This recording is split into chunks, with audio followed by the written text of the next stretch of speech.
La Talmazan Adana cântă cucul Adana, de răsună pădurea.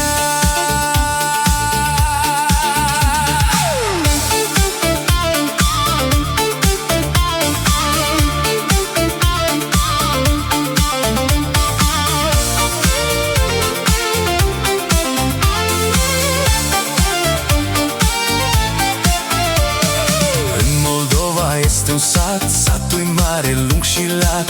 El e satul meu iubit, noi Talmazan l-am numit. Din legenda neamului rus la vechea nistrului, s-a retras în Adana, petrecându-și viața sa. Adana, Adana, verde e pădurea, ca în Talmazan Adana nu e nicăierea. Adana, Adana, verde e pădurea, ca la noi în Adana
Adana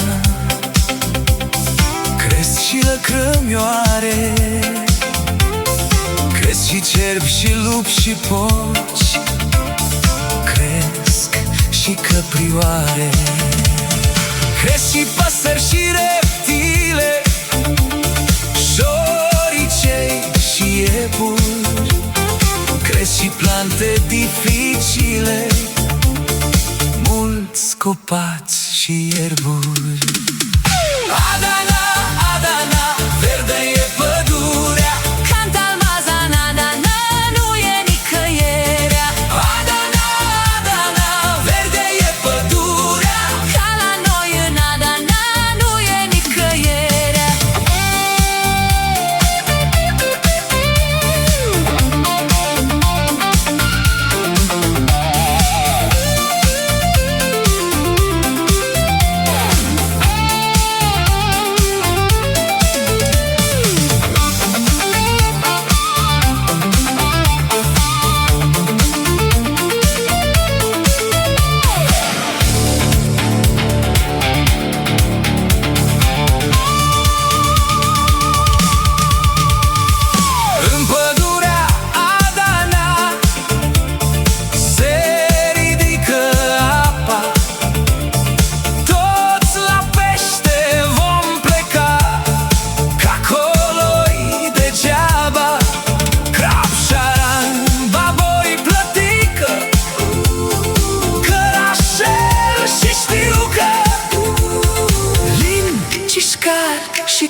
Vesna pe orcă, Racea și Angelincă.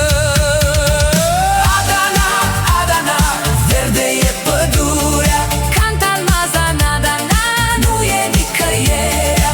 Adana, Adana, verde e pădurea, ca la noi în Adana, nu e nicăierea.